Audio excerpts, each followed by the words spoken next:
Good evening. So some of you might be slightly surprised that a Methodist district has a net zero officer. You wouldn't be surprised as many people in the Methodist church are, because I am in fact the only one and none of the other Methodist districts have my role. We're a bit of a test case, a bit of a guinea pig.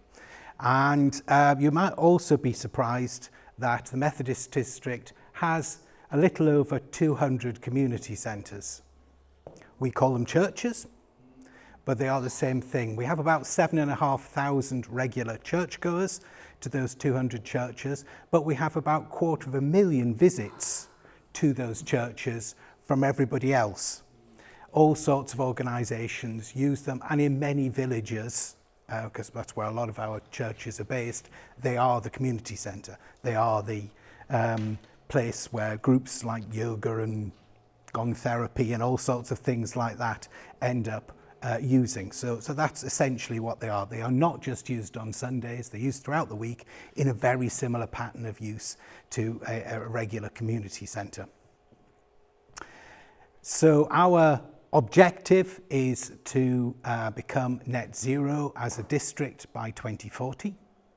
You might think lacks a certain ambition, but unlike most people's aspirations, we have a plan to get there, and we are on track with the plan. We've actually started, and we believe by 2040 we will achieve net zero, unlike everybody else's plans, including the national church actually.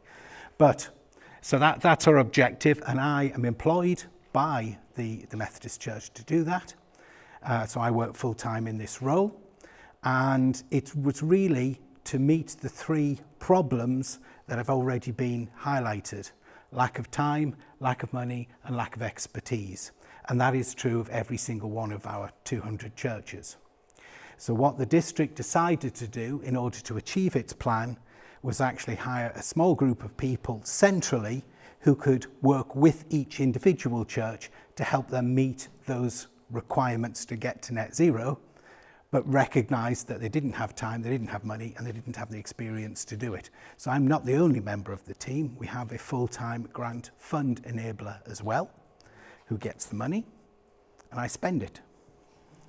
So it's a division of responsibilities. So my job is threefold. It's to look after buildings, to do exactly the sort of thing we've just been talking about, to look after our energy tariffs and work with energy suppliers to get the best tariffs we can, green tariffs obviously. And thirdly, it's to talk to everybody who uses our churches to encourage them to live more sustainable lives. Those are the three objectives of my job.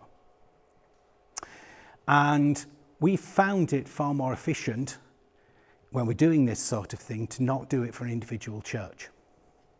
It's to group those churches together into projects.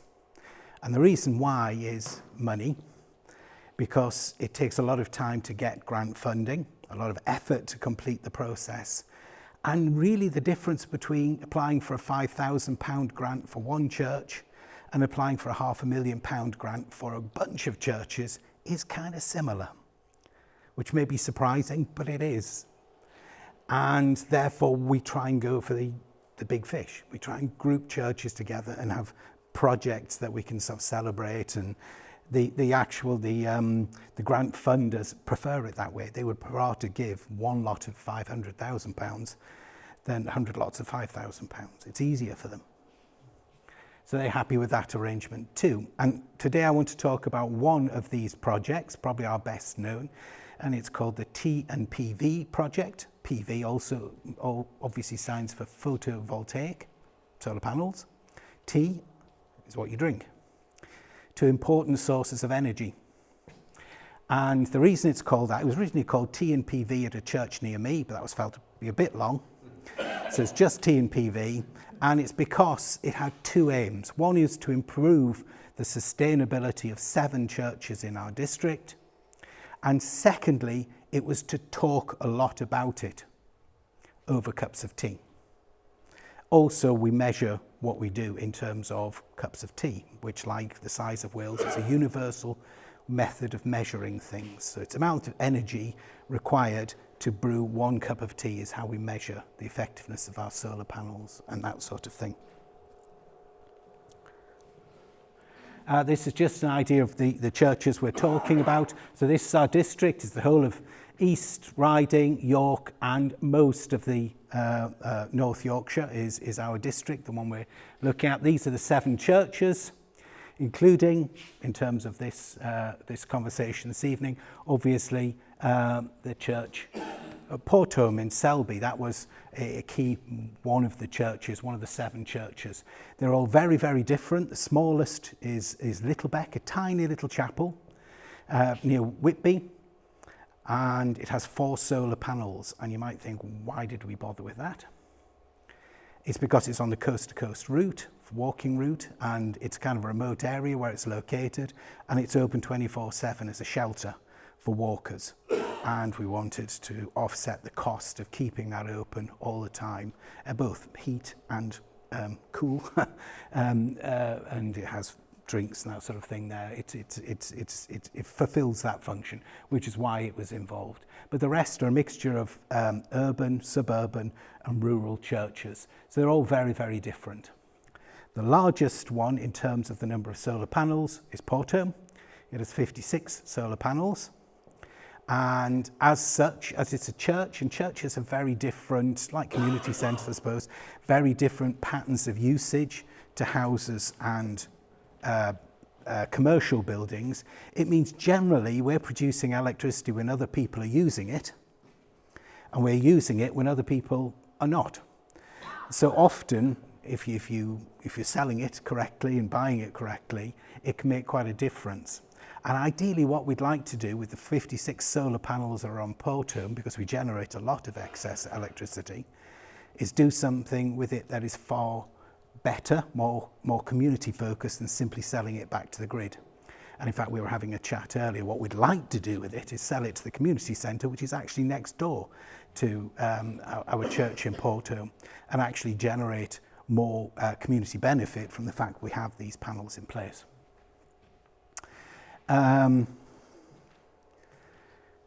All of this, or about 70% of the funding came from a grant from an organisation called Energy for Tomorrow. The rest came from smaller grants and church funds and that sort of thing. But we did not do a huge amount of tombola raffles and that sort of thing to generate those funds. The vast majority of funds came from grants. And it is a point that I think it's important to make. There is a lot of money out there for grants. And depending on who wins, mentioning no names, there's potentially another £400 million worth of grants that have been allocated, potentially, depending on who wins the next election. So there is money. The trick is getting it. That's not easy. It requires a lot of effort and a lot of expertise to get it, which is why we bundle these things together in projects. But it's available. So if you can tell a good story and you have a good relationship with the grant funders, you can achieve that. This is just one of our projects I should mention. All of our churches eventually were going down this route, and I think we're running about 28 churches so far have, for instance, solar panels out of those 200.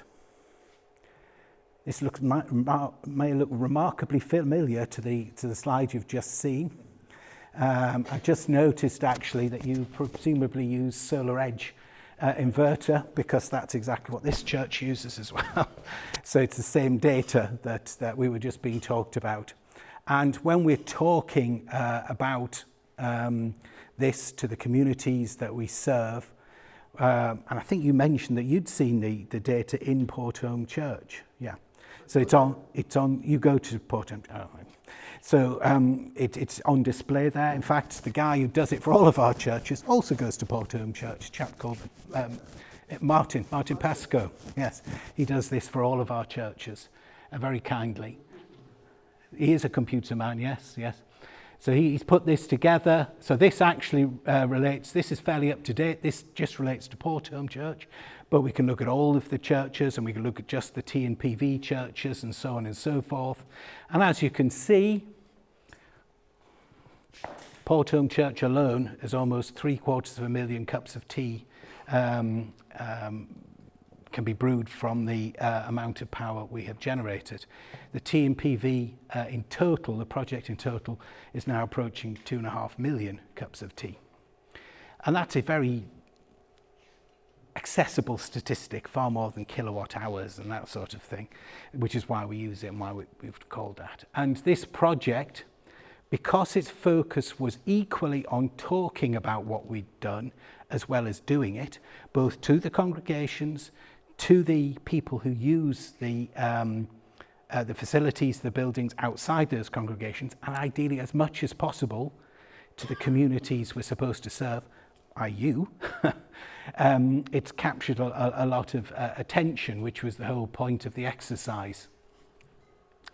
And funders love that, because if you can talk about the project, they're more likely to give you, well, more money. Let's face it, that's what we're after. So with each of the projects, we had a launch event. This is the advert for Hedon in Hull. This is the one from Portham. We reached the heady heights of the Selby Times. Not just the Selby Times, the front page of the Selby Times we got to. And the reason for that was because of this thing called the Ashton Awards, which is actually a very prestigious national, international, I should say, awards scheme. Actually, the winners are being announced on Thursday, so we're going down to London for that. And we're the only church group that's been involved in that. All the other ones are sort of fairly big-hitting environmental organisations or government departments and that sort of thing. So we're just pleased to be in the mix, quite frankly, to add our voice to it. Undoubtedly, nobody heard it. Certainly nobody I know except my wife heard it. We were actually on BBC local radio in York, Leeds and Sheffield. But it was about 8 o'clock on a Sunday morning. So not many people listen to radio then, I've discovered. But nevertheless, we did get a lot of coverage, not just the Selby Times. And this is great. This is what we were trying to do all along. It's saying to people, this is important. I was at a lecture recently in York, York St John University, by a chap called Rupert Reed. Has anybody ever heard of Rupert Reed? One of the founders of Extinction Rebellion. And it was quite a powerful lecture in many respects, actually. He started by saying, and this is York, and it's kind of a middle-class audience, and he said to the audience, you know, you may not think this is relevant to you, but within the next 20 years or so, I can almost guarantee some of you will die as a result of climate change. That was his opening. It got brighter as it went through. It was actually called Earth Hope, so it was actually quite a hopeful message in all, but he did start with quite a killer first line. But he said, in order for things to happen, and this is really picking up on what a lot of you have been talking about earlier when you were feeding back, there are 3 stages to get people to do things. First of all, as an individual, you've got to be convinced of something. Secondly, you've got to realise that everybody else is equally convinced about something. And once it reaches that point, that's when large-scale action takes place, when everybody's doing it. And I think we picked up on that.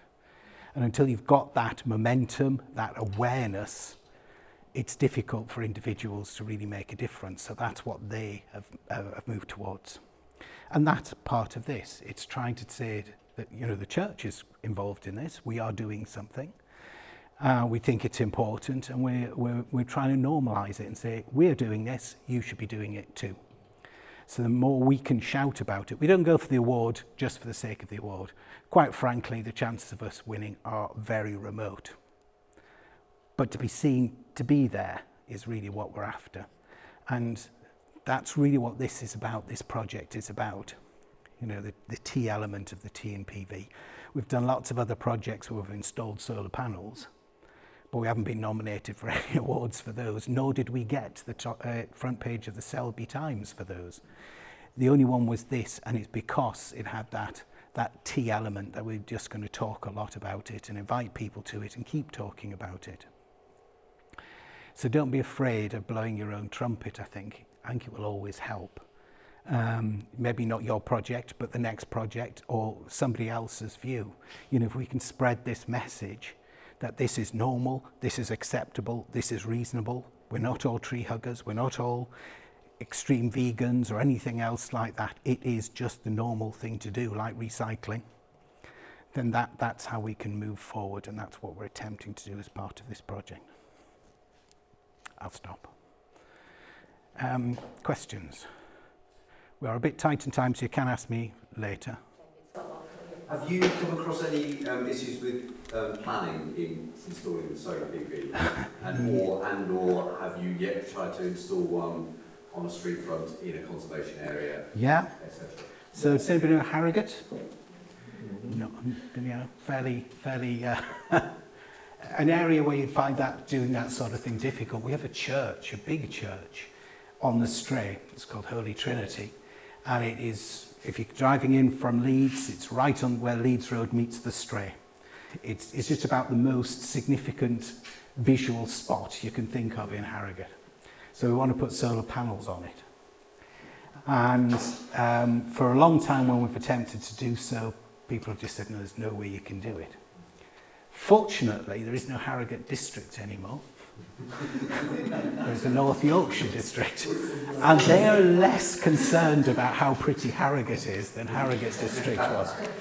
So we might be able to swing that one. There is a possibility. I mean, there are solar panels on York Minster, there are solar panels on Salisbury Cathedral, there are solar panels on Christ's College, Cambridge. You know, these are iconic buildings and there are solar panels on them. If it was up to me, I'd have a huge big neon sign pointing to them saying, there are solar panels on here, don't miss them. It's not quite how our conservation officer sees things, but nevertheless, that's where we are. So it's getting easier. East Yorkshire Council is the, perhaps I shouldn't have said that one. East Yorkshire Planning Department are really difficult. And it tends to be heat pumps rather than solar panels that cause the problems. People are very concerned that they'll be noisy, and so they're very twitchy about it. In fact, heat pumps are much, much quieter than they used to be. They're cheaper and they run at higher temperatures than they used to be as well. So they are so much easier to do than was previously the case. But that tends to be where the planning issues are, more heat pumps than solar panels actually. Can I just ask a question? Certainly. So in terms of the community engagement with the groups and things, is there anything that's worked really well, anything you've tried that didn't work so well? Or? It is variable. One of the things we've learned a lot as we've gone through, so each of the 7, or 6 of the 7, not Littlebeck, we're going to run an event. So we've done 4 of them so far, and we've learned from each time how to do it better. Not all of them went well. The one we've just done in Scarborough, that went very well. We had a lot of environmental groups come along that we've not really seen before in other events. The first one we did actually was Portham, when we knew least about how to do these things, but it was okay. So we built on that going forward. The next one we're going to do is Robin Hood's Bay. Now, Robin Hood's Bay is the Bay area at the bottom, and then the older part of the town is at the top. Everybody thinks it's the other way around because the old buildings are at the bottom, but actually that's not the original town. But they are listed, virtually all of the ones in the Bay, and really difficult to do things too. And what we're going to do is get a lot of specialists to come along to the church and hold a clinic for all of the householders down in the Bay who may be wanting to do these things, these properties, but think it's impossible. So try and provide something very, very specific that Robin Hood's Bay needs, and where there's a demand for that sort of thing, and at the same time tell people about our TP and PV project. So it's very specific to that particular place. The one we'll do next is Harrogate Road, Ripon. I don't know if anybody knows Yorkshire's smallest city, Ripon, but it has a lot of independent shops in it, a lot of eco shops and that sort of thing. So what we'd like to do is get them to come along one evening, probably outside their working hours, and hold a similar event where they're showing off what Ripon is trying to do in this space and just get a wider engagement going. So we haven't done them yet, so I can't say, yes, that was really effective, but that's the learning.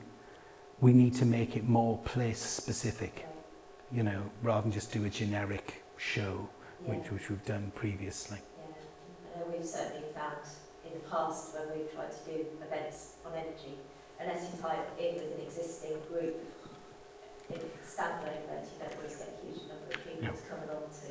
But if you tie it in when you've already got football or you've got a group who has speakers, then it tends to work better. And you know, you've got, I think we've said it before, you know, you don't have to start by talking about climate change. You know, this thing we're doing in Robin Hood's Bay is about people saving money, basically. That's the hook. We are going to talk about climate change quite clearly, but that's not how we're pushing the event forward in terms of our advertising. And Robin Hood's Bay is small enough for people to actually make those individual connections. They'll come along, you know, and people go out and they will talk to the people they know. Robin Hood's Bay is a very strange church. It actually runs the internet for Robin Hood's Bay, because there wasn't any, and somebody with a vision in the church said, oh, we should do it. So if you go into the church, it's full of service and things. It's the internet, it actually runs through the church, but strange place, but never mind. Any other questions for Tim? Lovely, well, thank you. Thank you.